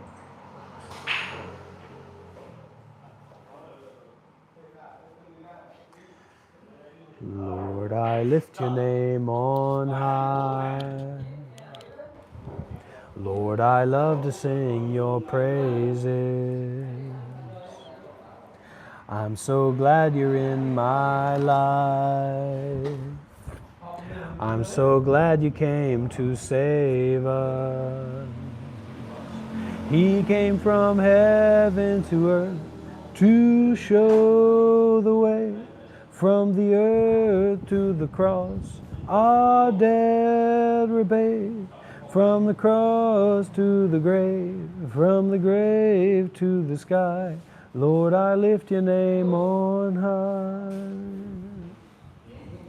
Lord, I love to sing your praises.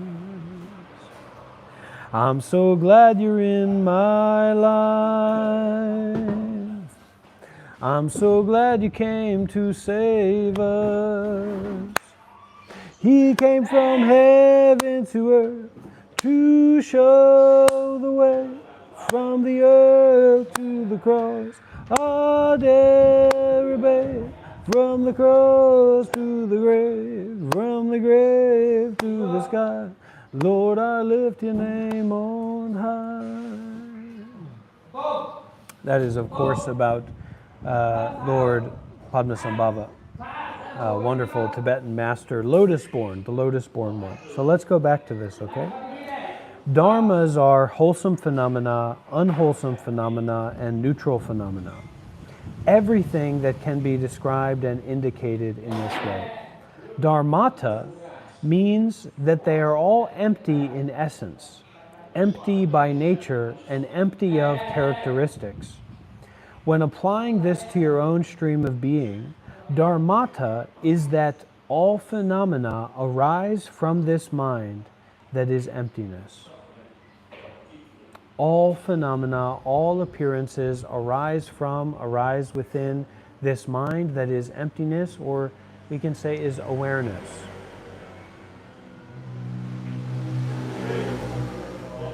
Book recommendation is No Mud, No Lotus, The Art of Transforming Suffering by Thich Nhat Hanh.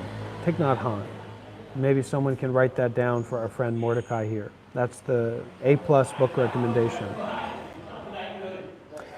Now, the view, the right view, we're often talking about that here, view, right? The view is the undistorted Buddha mind. The viewer is a sentient being's mind. And what did we say about a sentient being, or the mind of a sentient being? The mind of a sentient being is simply a conflagration, a conglomeration. What does it say here? I don't want to be... The mind of a sentient being is manifold thought occurrences involved in clinging. The mind of a sentient being is manifold, all kinds of thought occurrences conglomerated together, involved in clinging. So here, what we're talking about, the view is the undistorted Buddha mind. The viewer is a sentient being's mind. When you apply this experientially to your stream of being, it is not the case that the view is elsewhere. So let your mind essence be uncontrived and unbiased and vast pervasiveness, free from center and edge. That is the view. While your mind looks into that mind of just awareness, do not see it as other, but instead that it is primordially present in yourself. That is realizing the non-duality of viewed and viewer. Can I get an amen?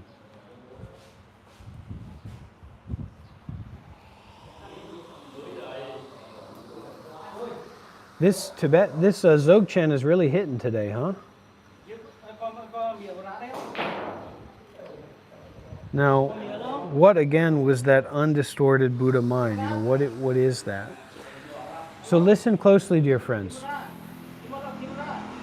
The Buddha mind is the ground that is not composed of any identity whatsoever, and yet is totally unhindered in its radiance. So natural, uncontrived, unconceptual awareness.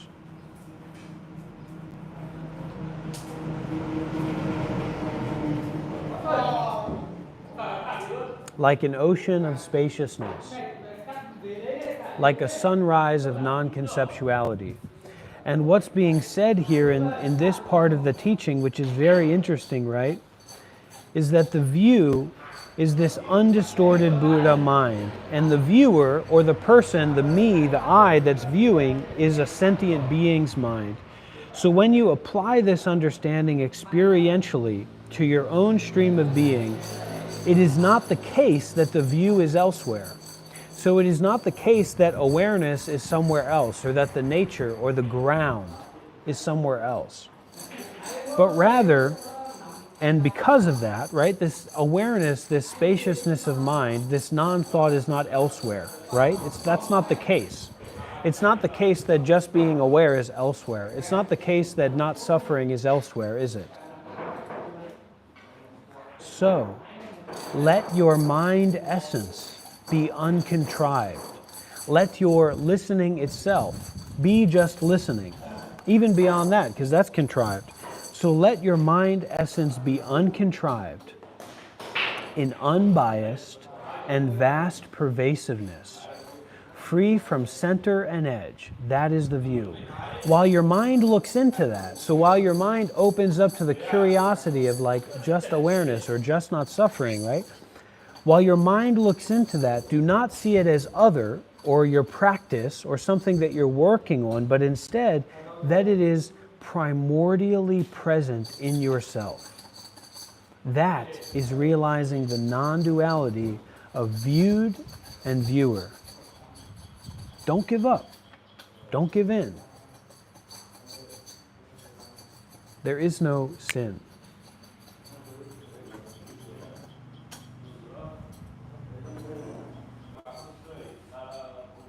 Again, he asked the master, this will be good for the people here. What is the dividing line between training and trainer? I'm one of the people here too, for gosh sakes. What is the dividing line between conduct and application? What is the dividing line between the fruition to be attained and the attainer? What is the dividing line between the samayas to be observed and the observing? How are they applied to one stream of being? So he asked, and the great master replied. Training is placing yourself in the uncontrived natural state of thought-free dharmata. The trainer is when you, the yogi, apply this to your stream of being, relaxing body and mind into the unfabricated state of your ordinary mind essence, and let be in the self-existing, self-cognizant state that is unspoiled by thoughts. Since in this there is no other object of training to be gained, it includes the key point of the non-duality of object, training, and the act of training. Now please, get out of here, quickly. Training is placing yourself in the uncontrived natural state of thought-free dharmata. Dharmata is the emptiness of all characteristics, emptiness of all appearances, emptiness of all things, emptiness of all judgments. Training is placing yourself in the uncontrived natural state of thought-free dharmata. The trainer is when you, the yogi, apply this to your stream of being, relaxing body and mind into the unfabricated state of your ordinary mind essence. Relaxing body and mind into the unfabricated, uncontrived state of your ordinary awareness. And let be in the self-existing, self-cognizant state that is unspoiled by thoughts. So let be in the natural awareness that is already within you, or here, primordially, without thoughts. Let be in that. Since in this, there is no other object of training to be gained, it includes the key point of the non-duality of object, training, and the act of training.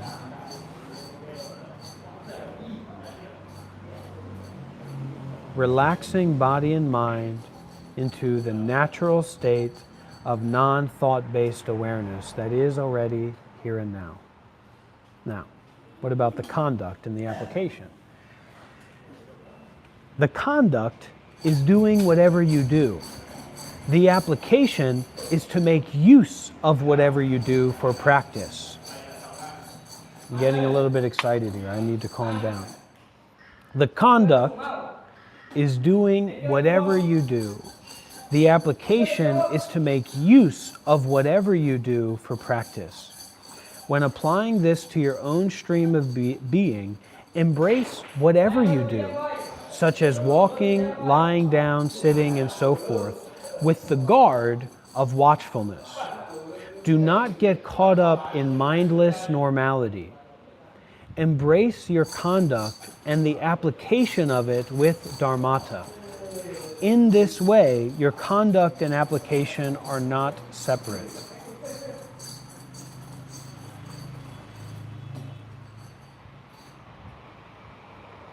The fruition, we're almost done everybody, buckle your seatbelts in because this is going to get rough. The fruition to be attained is the three kayas. I don't know what that is. The attainer is the mind that intends to realize them. Oh, Dharmakaya, Buddhakaya, the three kind of bodies of the Buddha or bodies of enlightenment.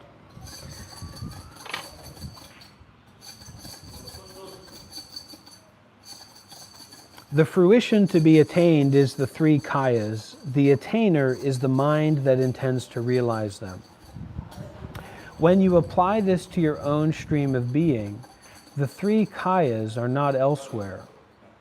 The nature of mind and the nature of things, being empty and indivisible, is Dharmakaya. Listen, all right, listen up everybody. At attention. The fruition to be attained is the three kayas. The attainer is the mind that intends to realize them. When you apply this to your own stream of being, the three kayas are not elsewhere. The nature of mind and the nature of things, being empty and indivisible or without separation, is Dharmakaya. Experiencing this as unconfined cognizance is Sambhogakaya. Manifesting in manifold ways beyond categories is Nirmanakaya.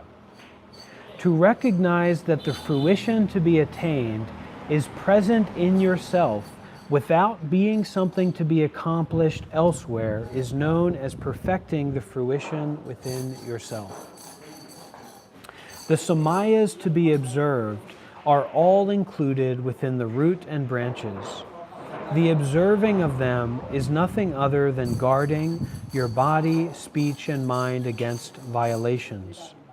When you apply this to your own stream of being, all the root and branch samayas to be observed, all of our practices, all of our trainings, I'm trying. When you apply this to your own stream of being, all the root and branch samayas to be observed and their observance are nothing other than the continuity of your mind that is in no way something to be accomplished. The continuity of your mind that is in no way something to be accomplished. The continuity of your own mind that is in no way something to be accomplished. The continuity of your own mind that is in no way something to be accomplished. To recognize that your mind is immaculate is known as the non-duality of practices and the practicing of those practices. Emaho, how wonderful that someone like myself, Padmasambhava, lived in the presence of Sri Singha.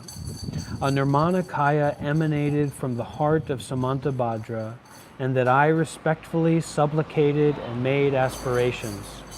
I requested this pointing out instructions of essential advice, wrote it down for the benefit of future generations, and concealed it within a brown rhino casket. In the future, there will be a destined son of Padma, wrathful, with a three-pointed mole, maintaining an uninhibited conduct. May it meet with this destined daughter. Samaya. Sarva Mangalam. From Gongpa Zangtao, the cycle of teachings on directly revealing Samantabhadra's mind. Buddhanath, Ranjung Yeshe Publications, 2005. Dear friends, it has been a wonderful gift to come here and practice together, to invite the spirit of not only the non-dual nature of our own minds, but also the non-dual nature of the great lords and ladies of the past, future, and present, concerned with the path. May we all attain freedom in the natural continuity of our own mind, in which there is certainly nothing to be attained. We'll now open up for a few minutes of questions, of answers, if anyone has anything to say, and at that time I will take my leave. If you've gotten benefit from these teachings and from these practices, don't be shy to reach out to let me know that you've gotten benefit by making a donation, by writing a letter, by just letting me know what the situation is, and I'm happy to receive whatever you have to offer. Okay? So any questions, any sharing, welcome. Satnam, Satnam, Satnam. And a few minutes before we finish, so people can ask questions or can be, to show their rear is also okay.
So let's finish as we usually do, in the sense of there being no usual, with a song. You can sing together with me. I have arrived. I am home. Start from the top. Sing together with me, all right? No such thing as a free lunch. I have arrived. I am home in the here and in the now. Start again from the top, everybody. Once again, there's no such thing as a free lunch. Come on.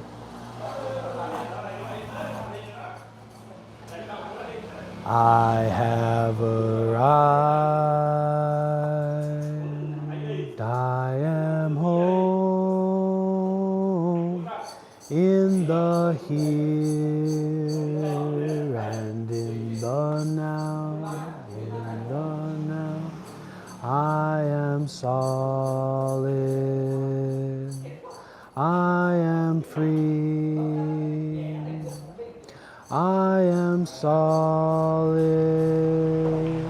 I am free. In the ultimate I dwell. In the ultimate I dwell. Boom, boom. See you again soon.